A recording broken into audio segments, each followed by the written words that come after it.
Bonjour à tous, bienvenue donc pour cette troisième édition des Red Card Days. Maintenant, on démarre immédiatement sans plus attendre avec Thibaut Montagnier qui est Head of Data et Addressability, s'il vous plaît, chez Seer Data. Salut Thibaut. Salut Frédéric, merci pour l'invitation. Ça veut dire quoi, Head of Data et Addressability? La data, c'est s'occuper un peu de la donnée, la segmentation, de ce qui peut être fait, soit sur la base de la donnée éditeur ou la donnée tierce, on va dire.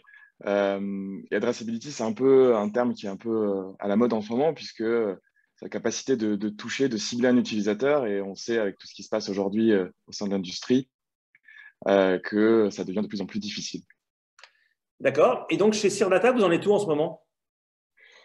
Chez Sardata, on a mené plutôt à un stade avancé par rapport à tout ça, puisque on édite des solutions qui permettent un peu d'apporter un peu de plus de certitude dans tout ce chaos qui est l'addressability aujourd'hui et demain encore plus.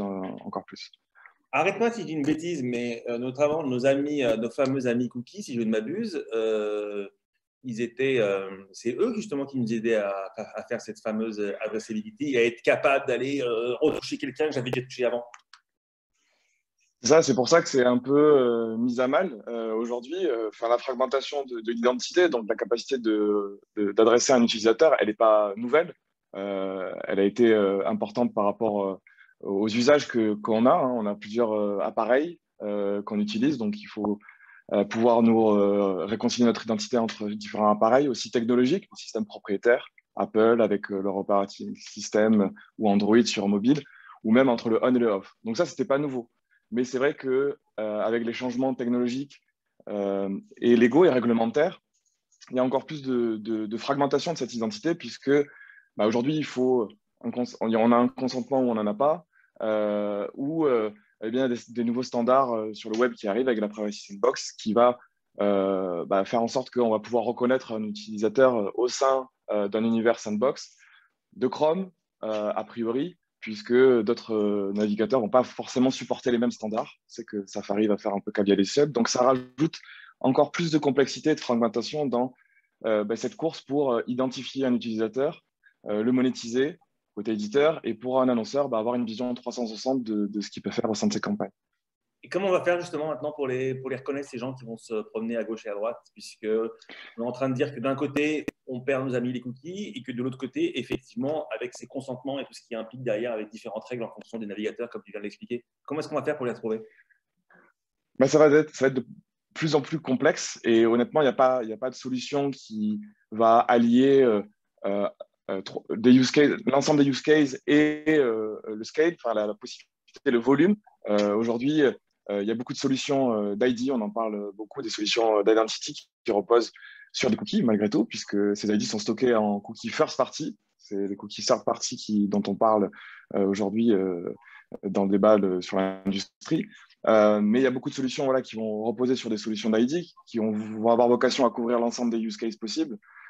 Mais on sait bien que les volumes, même sur des ID probabilistes, vont être bien moindres que les volumes qu'on peut retrouver aujourd'hui. Donc, ça va être une conjonction de solutions diverses et variées. C'est là où c'est complexe. Il faut trouver le bon set de solutions, les bons partenaires qu'on va activer, qu'on va intégrer On est d'accord au pour sein dire, de son stack technique. on est d'accord pour dire que de votre côté, vous ne proposez pas de solution ID. Vous, dans votre solution, vous allez plutôt vous allez les intégrer, essayer de les faire parler entre elles, etc. Et par contre, vous n'allez pas être, jusqu'à preuve du contraire, en tout cas, fournisseur de solutions d'ID. Je suis bien d'accord? Oui, c'est ça. On n'a pas du tout vocation, nous, à être une solution d'ID. On laisse faire les professionnels dans ce domaine. Effectivement, les solutions d'ID vont être un peu comme des monnaies sur lesquelles les transactions publicitaires vont avoir lieu, et c'est déjà le cas. Hein. Il y a déjà des transactions qui se passent sur ces types d'ID. Nous, on n'a pas du tout vocation à faire ça. Par contre, on va avoir vocation à enrichir ces ID, à leur apporter de la connaissance à différents niveaux. Nous, on est plutôt une solution technologique pour les éditeurs, et on va apporter de l'info supplémentaire par rapport au consentement utilisateur, puisque ces ID, on voit ça comme une solution miracle à la publicité de demain, mais il faut bien associer un consentement utilisateur à ces ID, sinon ils sont inutilisables. Et aussi, on va apporter de l'intelligence au niveau de la sémantique, que ce soit par rapport à la first party data des éditeurs, que ce soit sur des audiences utilisateurs ou des audiences contextuelles, puisque les deux peuvent être opérés à travers la technologie sémantique.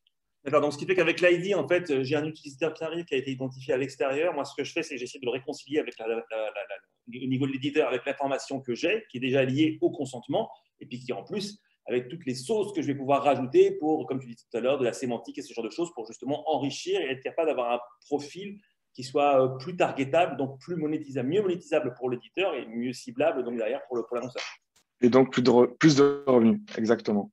Et c'est qui aujourd'hui votre client un peu type, justement? J'imagine que c'est un éditeur qui est un peu costaud et qui est capable de comprendre ces problématiques-là.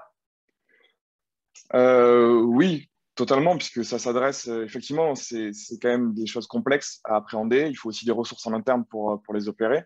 Donc, on peut s'adresser à des éditeurs assez gros qui ont déjà des logiques avancées, mais on a aussi vocation à embarquer avec nous des éditeurs de middle et long tail, justement, qui ont du mal à naviguer dans toutes ces complexités permanentes et ce chaos permanent qui est notre industrie.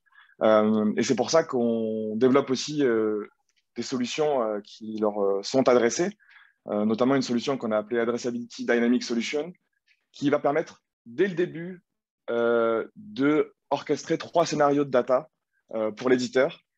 Tout ça est adossé à la CMP puisque les éditeurs ont un rôle énorme à jouer là-dedans. C'est-à-dire que effectivement, la CMP est un outil d'aide à la mise en conformité, mais c'est aussi avant tout un outil de monétisation quand on voit que les éditeurs dépendent autant de la publicité en ligne. Donc, on a la CMP et adossé à ça, on a cette solution ADS qui va permettre, une fois qu'un utilisateur arrive sur une page, de dire OK, on peut appeler sur data pour de la donnée user-based cookie. On peut, si l'utilisateur refuse, ne donne pas son consentement, on peut traiter aussi la donnée sans cookie du tout avec une autre base légale. C'est un peu la clean room qu'on a créée, mais ça, il faudrait en parler plus longuement dans un autre entretien. Et si l'utilisateur refuse le traitement, on peut faire toujours de la donnée contextuelle qu'on renvoie à l'éditeur et ensuite, il peut l'utiliser dans le bitstream de l'OpenRTB. On a même un module Prebid qui est dédié à ça. Donc, pour tous les éditeurs qui utilisent Prebid, il suffit d'activer notre module, accéder à notre API et c'est parti. D'accord. Vous devenez un peu le bras armé justement là-dessus techno des éditeurs en fait qui, si schématiquement n'ont pas nécessairement l'équipe suffisamment grosse, suffisamment costaud pour pouvoir justement développer ce genre de choses. Et puis même, j'imagine qu'il y a, comme on disait tout à l'heure, il y a aussi des gros éditeurs qui, même si théoriquement ils pourraient avoir les équipes pour le faire, en fait s'appuient sur vous parce qu'effectivement c'est mieux, parce que c'est pas leur cœur de métier.